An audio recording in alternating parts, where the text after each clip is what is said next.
In episode 3 of Legal Talk with Francois, we start discussing some very pressing questions that require clarification. Questions such as, what are your obligations in a roadblock and what are SAPs allowed to do? Francois de Kock Attorneys is based in Brooklyn and Pretoria. Francois, welcome back to the channel. Hi, Rian. Thank you. Good to be back. Well, let's get started. Let's talk about the loose definition or the definition of a firearm. What exactly constitutes a firearm? What constitutes ammunition? And while we're on that subject, I'd also like to discuss things like paintball guns and CO2 pistols, blank firing guns, and pepper guns, that sort of thing. So the Firearms Control Act defines what a firearm is and what ammunition is, and it also excludes certain devices as not being firearms quite specifically. The definition of firearm is as follows. A device manufactured or designed to propel a bullet or projectile through a barrel or cylinder by means of burning propellant at a muzzle energy exceeding 8 joules. B, device manufactured or designed to discharge rimfire, centerfire, or pinfire ammunition. And C, device which is not at the time capable of discharging any bullet or projectile, but which can be readily altered to be a firearm within the meaning of paragraph A or B. In other words, something that can, with a bit of changes, be adapted into fitting the definition of A or B. And then D, a device manufactured to discharge a bullet or any other projectile of 22 caliber or higher at a muzzle energy of more than 8 joules by means of compressed gas and not by means of burning propellant. So that applies to, let's say, air rifles in certain circumstances, depending on the size of the projectile and the velocity at which the projectile is fired, meaning that in certain limited instances, let's call it air rifle, also qualifies as a firearm. And then E, barrel, frame, or receiver of a device referred to in paragraphs A, B, C, or D. So in other words, the barrel and the frame and the receiver by itself also fits the definition of firearm. And then ammunition is defined as a primer or complete cartridge.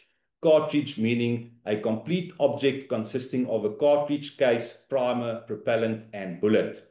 So I think to make that easy, I actually have a 9mm cartridge here. And if you look at the entire thing at the back, you see the primer, the round thing in the middle of the casing. The silver portion that you see here is the casing. On the inside of the casing is the gunpowder or propellant. And in the front here, the copper-colored thing that you see is the bullet or projectile. So in other words, if you look at the definition of cartridge, a complete object consisting of a case, a primer, propellant, and bullet, which is what I showed you now. And then the definition of ammunition is a primer or complete cartridge. So as we have with the firearm, where a barrel by itself or a frame or a receiver constitutes a firearm, in the case of ammunition, a primer by itself, only the little round thing there in the middle, also constitutes ammunition. Okay. And we'll get back to that now as far as blank firearms go. And then section 5(1) of the Act says as follows. For purposes of this Act, the following devices are not regarded as firearms. Any explosive powered tool manufactured specifically for use in industrial application, including line-throwing guns and Impex-type building pistols. So that's a certain, quite a specified construction-related tool. Any explosive powered tool manufactured to split rock or concrete by means of discharging an explosive cartridge. I think that you will typically find within the mining industry and such. Any industrial tool manufactured for use in the mining and steel industry to remove refractory material. Any captive bolt gun manufactured for use in an abattoir in the humane killing of animals. A muzzle loading firearm, an air gun, a tranquilizer firearm, a paintball gun, a flare gun, a deactivated firearm, and any other device which the minister may by notice in the Gazette exempt. In other words, these things that I've mentioned are not firearms. I might just mention in the case of the muzzle loading firearm, the Act has a specific definition for that. They are also controlled the process is a bit different than your normal firearm licenses, but you also can only possess them subject to certain documentation being in place. And then, as I mentioned, an air gun might be a firearm if it fires at a certain velocity and the projectile is of a certain size or larger. Therefore, in this instance, it refers to your typical air gun or air rifle, Windpiks or pellet gun, which fires a smaller projectile, or if the projectile is not smaller, it's still below the specified velocity, meaning it is not a firearm. As you see, certain things are specifically also mentioned, like a paintball gun, a flare gun. You'll note that a blank firing pistol is not exempted as not being a firearm. And if you look at the characteristics typically of a blank firing pistol, it typically fires a blank cartridge, which is similar to the cartridge which I showed to you, with the exception that it does not have a projectile. In other words, nothing is fired through the air to strike a certain target. But typically, it still has a casing, it still has a primer, and it still has propellant or gunpowder on the inside, which is what essentially makes the sound. So as we discussed, ammunition includes a primer, and the definition of a firearm includes any device which is manufactured or designed to discharge ammunition.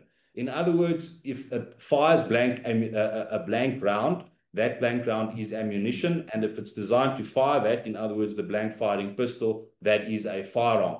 So the long and the short is, if you look at the law, you are not entitled to possess a blank firing pistol without a license. Now, it's not as simple as that, because as far as I know, the police's EFRS, Enhanced Firearms Registry System, does not even have a caliber code for a blank firing pistol. I speak under correction, and I'm sure there are different types and different calibers. A typical caliber that you see in these blank firing pistols is called a 9mm PAK.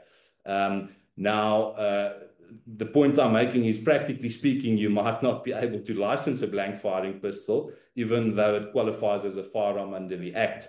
As you know, every second, shop that might sell tactical gear or let's call it toys for boys, sell these pistols. I've even seen a certain letter from a certain station commissioner of a certain police station who authorized essentially a certain shop to sell these blank firing pistols, saying that they aren't firearms in terms of the Act. Now, obviously, a police officer cannot make the law, but it is complicated in a sense, because I'm aware of certain directives within the National Prosecuting Authority and within the police, where they have certain specific rules applying to the prosecution or non-prosecution of matters where people might be in possession of these blank firing pistols. So I'm not saying that if you have one in your possession, you're going to be arrested and prosecuted tomorrow, but what I am saying is they do conform with the definition of firearm, and strictly speaking, you can be prosecuted for unlawful possession of a firearm and ammunition if you're in possession of such a blank firing pistol. But obviously, as we mentioned, any of these other things, such as paintball guns and such, are specifically excluded, meaning that you can possess them without having to comply, obviously, with any provisions relating to the Firearms Control Act. You mentioned, sorry, I think you said the 9mm PAK. PAK, I believe, yes. I think the whole thing would have been a whole lot simpler if it was called a 9mm PK. I'm just saying. Yes. All right. Can we move on? Just to clarify my last statement, because it's not 100% correct. Even though these certain devices which we have discussed now are not firearms, there are still certain provisions of the Firearms Control Act that could apply to them, in the sense that it's, for instance, an offence to point a firearm or anything resembling a firearm, or anything that leads the person who is being pointed to believe that it is a firearm. So that's not to say because you don't require a license for your paintball gun or perhaps your CO2 pistol or your BB gun, that doesn't mean you can point it at somebody, but it's not a firearm and you don't have to comply with any of the licensing provisions. Okay. I think that hopefully makes it very clear. Can we move on to sport shooting pistols? Am I allowed to carry it for self-defense? May I carry it in public, or may I only use it for sport shooting? So, Rian, this is a question that comes up a lot, and it basically has its roots in, I think, in the concept that, as we've discussed previously, the Act does make provision for different licensing categories and different reasons for wanting to possess a firearm. We've discussed in detail self-defense and then hunting and sport shooting. Now, that leads to the misconception that you can only use your sport shooting firearm for sport shooting or your hunting firearm for hunting. And by that logic, I guess you can only use your self-defense firearm for self-defense and then not for sport shooting if you were to apply the logic both ways. Luckily, that is not the case. There is nothing in the Act that prohibits you from carrying your sport shooting pistol, for instance, and using it for self-defense.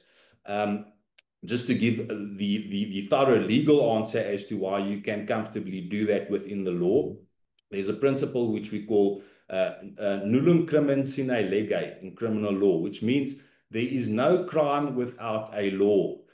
Therefore, something cannot be unlawful and cannot constitute a criminal offense unless it is clearly provided for in law.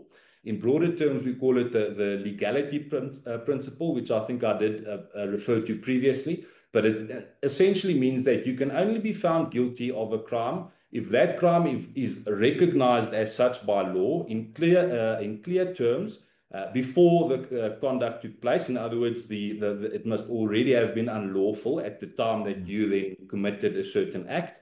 And it needs to happen without stretching the definition or scope of the words. In other words, the manner in which the wording of the offense as contained either in the common law or in a statute is concerned, you must give it a strict interpretation to the favor of the accused person or of the suspect, if you can call them that. So the point I'm making is it must be very clear in law that something is illegal and that it constitutes a criminal offense before that is actually the case. I mentioned previously that there must be a legal norm, a punitive norm, and a punitive sanction. In other words, the Act must say that the legal norm must say that you are not allowed to do X, Y, Z, or you must do X, Y, Z. And then it must say it is a criminal offense to do X, Y, Z or not to do X, Y, Z. And then it must have a punitive sanction to say that if you are convicted of doing such, the following offenses or the following punishments might be imposed, etc. Now, none of that is in the Act. Nowhere in the Firearms Control Act is there any legal norm, punitive norm, or punitive sanction to say that you may only use your sport shooting firearm for sport shooting or your self-defense firearm only for self-defense. And not only that, the Act expressly authorizes you to do so. So in addition to there being nothing prohibiting it and it therefore being lawful, the Act expressly says in sections 13.4, 15.4, and 16.3, a firearm in respect of which a license has been issued in terms of this section may be used where it is safe to use the firearm and for a lawful purpose. Now, as you can see, that is unqualified. It doesn't say only for this purpose or only for that purpose. Where it is safe to use the firearm, which is a general requirement always, even in a defensive situation, you can't just, discharge your firearm with disregard to innocent bystanders, etc., and for a lawful purpose. And of course, self-defense is a lawful purpose. If you carry the firearm with the intention of not committing a crime, but defending yourself or someone else perhaps, and you carry it, as we've discussed previously, in a holster or similar holder, completely covered, attached to your person, as prescribed by the Act. So the answer is you can carry your section 15 or 16 firearm for self-defense in public. You can use it at home or wherever it is in a defensive situation, obviously subject to all the other provisions of the Act. One thing that I must, before I go on, there has been a lot of debate on this subject. With respect, the people who say that you may not do so never offer any proper legal reason as to why. And I think I've now run through the legal basis for the fact that it is in fact lawful. But the good news is even the police are on the same page as far as that goes. There is an SAPS directive from the Free State Provincial Head of Legal Services, which was circulated in 2022, and then also a directive from the Provincial Commissioner of Police in Limpopo, which basically says that the Act clearly provides that you are allowed to do so, provided you comply with all the requirements. So anyone can rest assured that even though an uninformed police officer might ask you anything or do anything or hassle you for an innocent or non-innocent reason from his or her perspective, you can never avoid that happening, I guess, or you can never completely eliminate that risk. But I can say confidently that the law as it stands now, you are not committing any offense whatsoever by carrying a sport shooting firearm, provided you comply with all the requirements applicable. One thing that I think I must specify is that this does not apply to all licensing sections. Section 20 of the Act provides for licenses for business purposes, and that section says you may use that firearm as specified in the license. Now, it's also debatable what exactly that means, but essentially those firearms are licensed for a very specific use, either within the security industry, or whatever it is, and they must be used under certain circumstances for a certain purpose. But as far as Section 13, Section 14 for that matter, and Section 15 and 16 are concerned, self-defense, hunting, sport shooting, there's no differentiation as far as how and when you can carry them. But the following is also quite important. Section 120, subsection 9F, provides that it is an offense to supply any particulars knowing them to be false, incorrect, or misleading. This is in a license application, competency application, whatever it is. So if you were to apply for your sport shooting license, you would typically motivate it for sport shooting, obviously. Now, it's not misleading to motivate it for sport shooting if that is how you intend to use it, but you might also carry it. It would obviously be misleading to say that I'm never going to use this for self-defense, or this is exclusively going to be used for sport shooting, or I don't intend ever carrying this firearm. That would be false or misleading, depending on the exact wording. So you must be mindful of that. And then one other aspect that I think we must cover is when it comes to storage, the situation is different. You may only store a self-defense firearm loaded. In other words, when your firearm is not on your person or not under your direct control and you lock it in your prescribed safe, only your Section 13 self-defense firearm may then be loaded. And the definition of unloaded, which is contained in the regulations, essentially says in simple terms that the chamber and the magazine must be empty in the case of a handgun. So your sport shooting firearm must be stored with either an empty magazine and empty chamber, or with the chamber empty and the magazine removed. It's not an offense for your rounds to be in your magazine if it's separated from the firearm and it's stored in that manner. But this relates only to storage, and obviously the Act has a very clear distinction between storage and carrying in public, or having it on your person or under your direct control. So I think hopefully that answers the whole question of can I use my sport shooting gun for self-defense? Thank you for clearing that up. Yes. Right, let's move on to keeping a firearm in your vehicle. Seat holsters, door holsters, etc. Because you often hear about instances where SAPS officials have hassled firearm owners for a gun being kept, in the cubby or in the door or between the seats, that sort of thing. So what does the law specify about keeping your firearm when you are in your vehicle? Yes, Riaan, I think this is perhaps of the few questions that we are covering today, and probably further questions in the next episode. This is the one that I see happening in real life very, very often. You often hear of police officers giving people a hard time, as you mentioned, for that. A lot of firearm owners do not necessarily carry their firearm every day or often. Let's call it their defensive firearm, whether it be licensed in terms of Section 13 or 15 or 16. But when they travel somewhere, they might take it with them. And then they prefer not to carry it on their person because they are not in the habit of doing so, or whatever the reason is. The firearm is then typically placed in the cubbyhole, under the seat, in the door. We see these seat holsters. You see these holsters that attach to essentially the front console, or I would rather say below your steering wheel, or maybe on the side of the center console or something like that. And then police officers stop you. Typically, they often ask in a routine roadblock, or any roadblock for that matter, whether you have a firearm. You are obliged to disclose, to answer that question positively and honestly. And there are certain other things that apply as well, which we will get to later. But then the police officers tell them, no, it's an offense for it to be in the cubbyhole because it has to be on your person. Now, luckily, that is not quite the situation. The Act makes provision, I would say, for three different scenarios or three different statuses within which your firearm can be. Regulation 86.1 says that when your firearm is not under your direct personal and physical control, the firearm and its ammunition must be stored in a safe. And then section 120, subsection 8A says it's an offense to fail to lock away your firearm in a prescribed safe when such firearm is not carried on your person or not under your direct control. So essentially the three scenarios or statuses that the Act clearly allow for is, number one, that it is locked in a prescribed safe.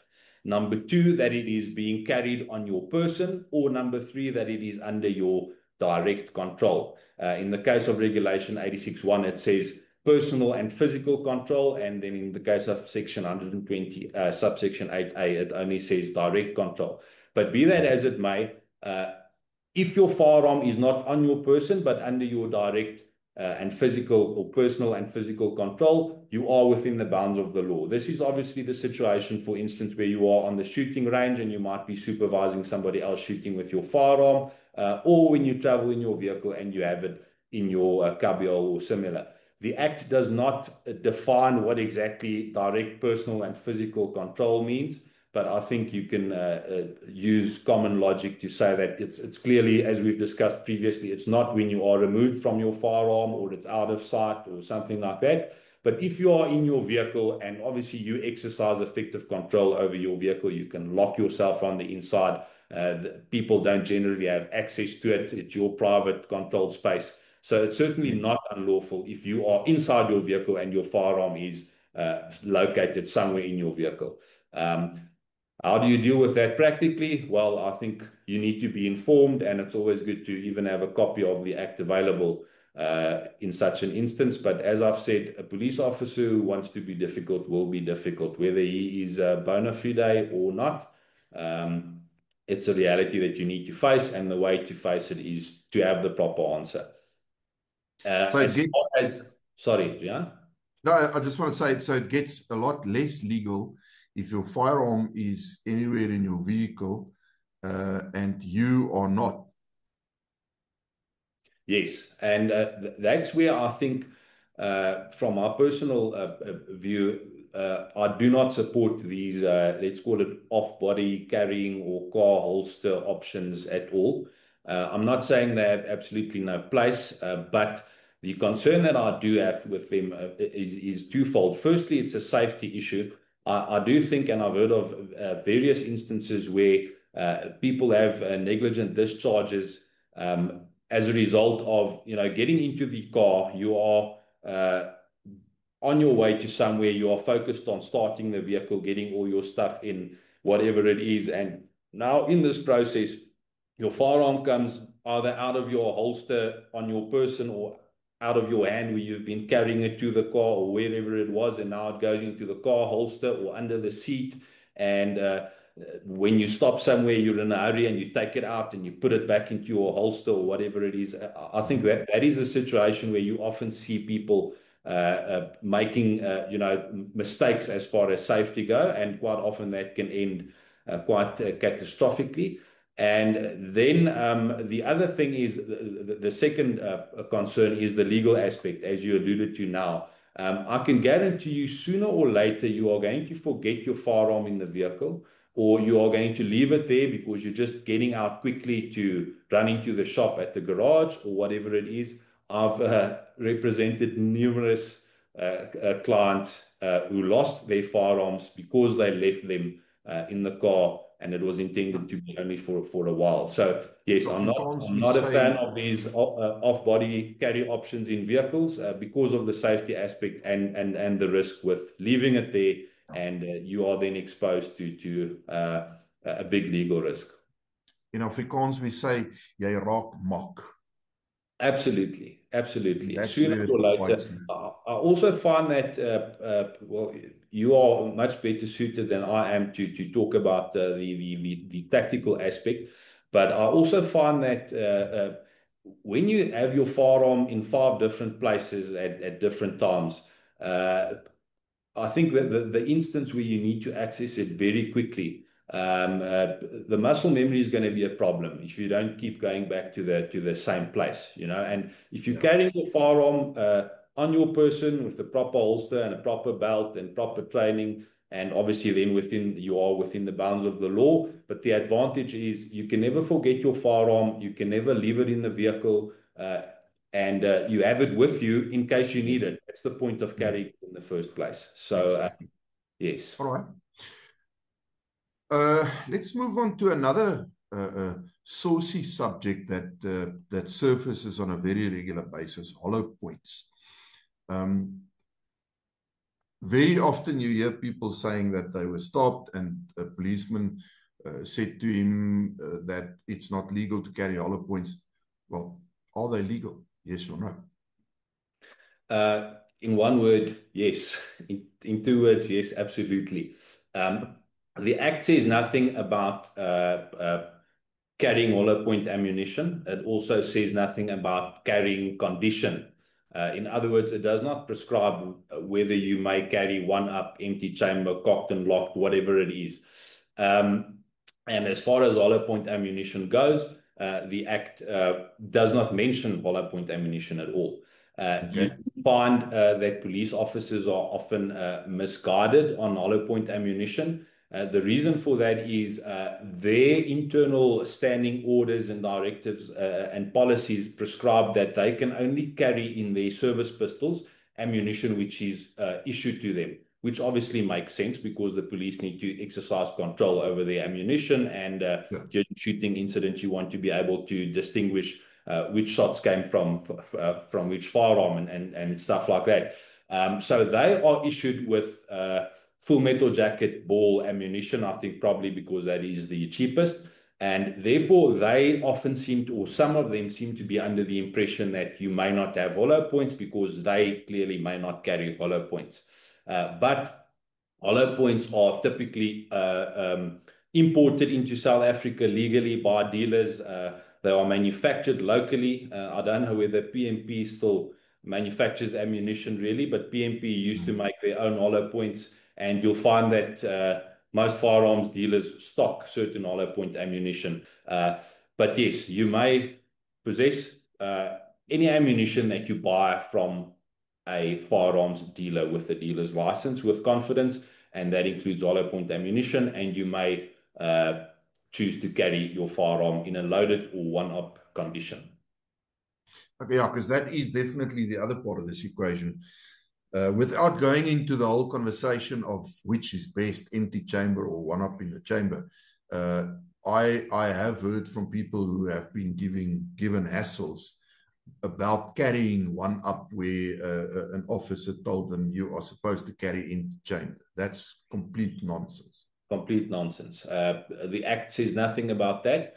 We did discuss in detail during one of the previous questions that Regulation 8611 does provide that when it comes to storage, only your self-defense firearm, your firearm licensed for self-defense may be stored loaded, and the Act says a firearm is unloaded when the chamber is empty and the magazine is empty.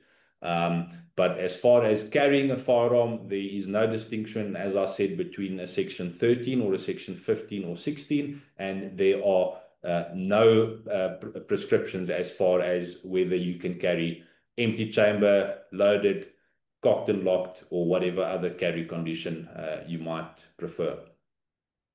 Final question for this video. Roadblocks. I mean, it is that time of the year in any case. What are your obligations as a legal firearm owner in a roadblock, and what is the police allowed to do?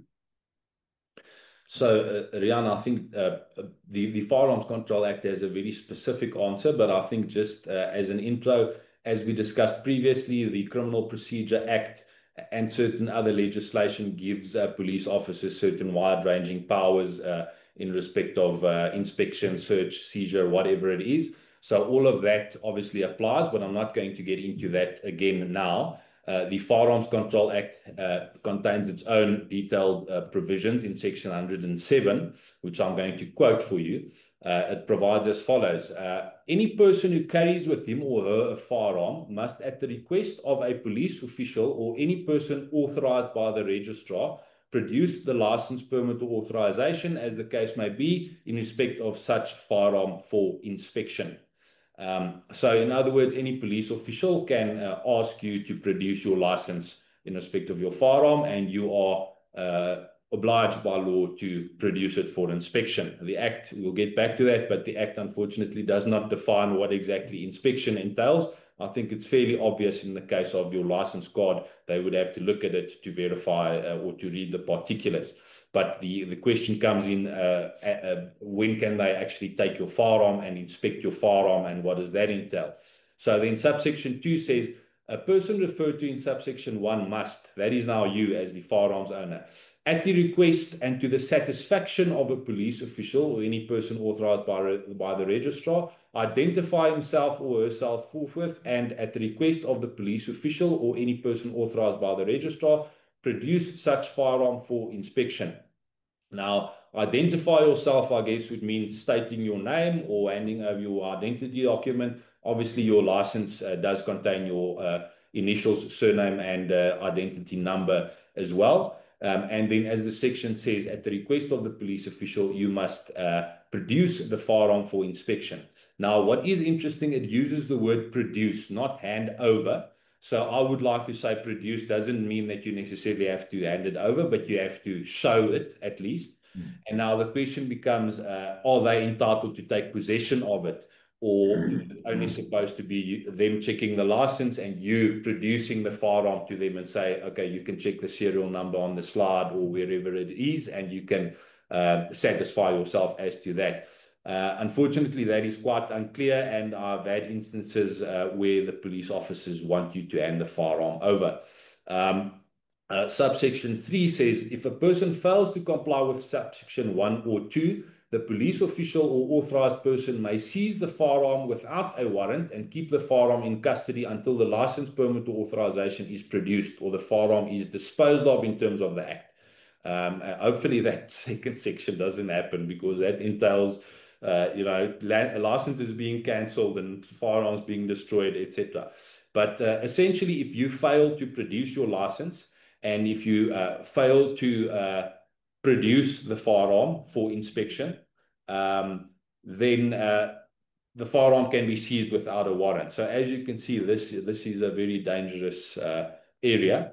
And then the subsection 4 says a police official or an authorized person, when exercising a power in terms of subsection 1 or 2, must identify himself or herself to the person referred to in subsection 1, in other words, to the holder of the license, and produce his or her appointment certificate or authorization. In the police, case of SAPS officers, they have what they call an appointment certificate, which is a small plastic card, essentially, with their photograph and certain particulars on it. So in short, the section says that a police official or an authorized person may ask you to produce your license. They may ask you to produce the firearm for inspection, whatever that means. If you fail to comply, they can seize the firearm, and you are entitled to ask them to identify themselves and to provide their authorization or their appointment certificate. Yes, I think you can have a long practical or tactical discussion as far as how that goes. My approach typically is that I do not volunteer that I have a firearm. There's no reason to do so. You are not required to do so. If I'm asked whether I have a firearm, I answer positively and I immediately say that I have a licensed firearm, to obviously set the scene, as opposed to some firearm that that there is no proper explanation for.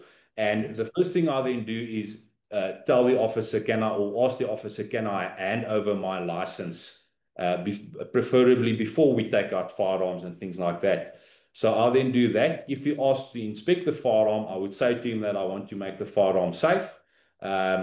Depending on where exactly you are and what exactly the situation is, obviously you need to be careful, because you don't want other bystanders or people without context to suddenly see a firearm Exactly. outside the window of a vehicle or something like that. But you also don't want to shoot yourself in the leg. So essentially, you need to take your time, and it can be quite an intimidating scenario. None of us really like, I guess, to be pulled over by police. But I would then make the firearm safe, and I would not volunteer to hand it over. I would also not reach to hand it over. I would make it safe and essentially display it to him.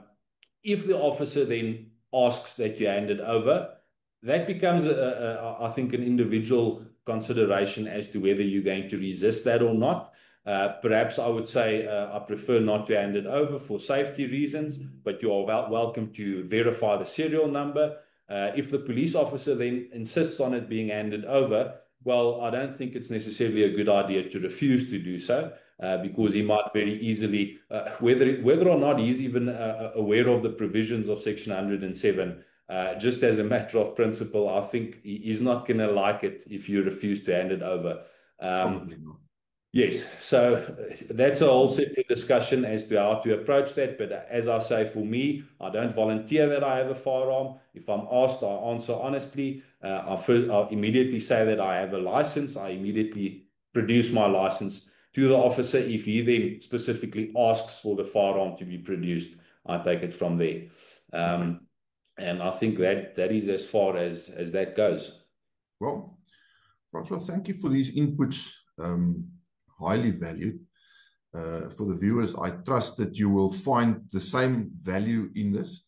So if you do, please like the video. Please also subscribe to the channel and smash that bell icon so that you can get notifications of future videos, because in part 4 of Legal Talk with Francois, which will follow soon, we will be discussing more of these pressing questions that just never seem to go away. It's great to be a lawful firearm owner. It's a lot better to be an informed lawful firearm owner. Francois, that's it for me. Thank you so much. Enjoy the rest of your day. Thank you, Rian. See you next time.